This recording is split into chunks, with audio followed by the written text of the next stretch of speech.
Welcome to the Dev Diaries, a series in which I document my game development journey one idea at a time. Today, I wanted to create something simple, something relaxing. I built a cozy flying game in a day. So, a few months back, I created an asteroid space swerving game. Instead of a fast-paced action swerving asteroids crazy game, you just fly around and enjoy the scenery, enjoy the wind in your hair. So you drift through the air, you explore a peaceful environment, and you just have fun with the movement itself. So I started with a basic block out. I got a trusty cuboid to help me along for the journey. This was the initial plane, just to get the movement sorted. I created small colliders that you could go into that would speed you up ever so slightly. From there, I moved on to the visuals, and I designed a small plane inspired by bright, toy-like colours, and created a simple character to go with it. This little character has big goggles, big blonde hair, it waves in the wind. One of my favourite things about creating games is having 2D characters in 3D worlds. And depending on the angle you look at it, I created a script where the sprite would change from the back of the head to the front of the head of the character.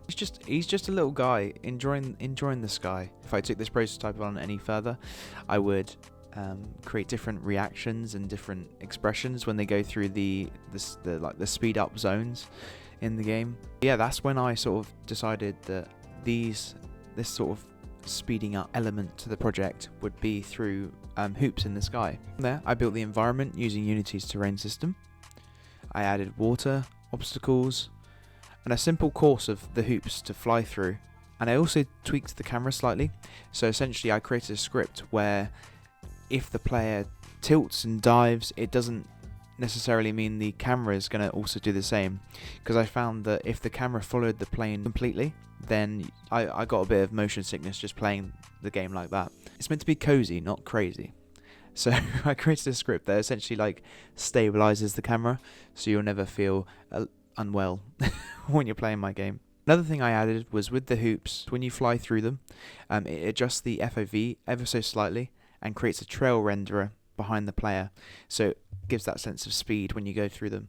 When that brief moment of speeding up finishes, then the line renderer disappears and the FOV goes back to what it was before.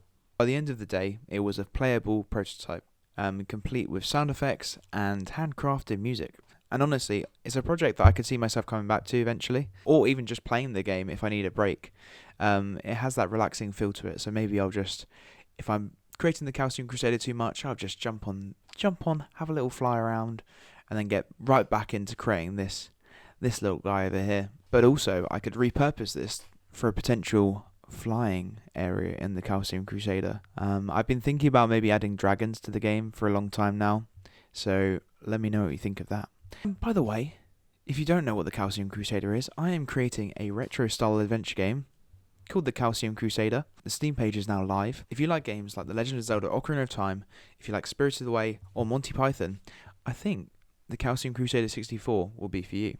Thank you very much for watching. I hope you enjoyed this video, and yeah, I will see you in the next one. Bye bye.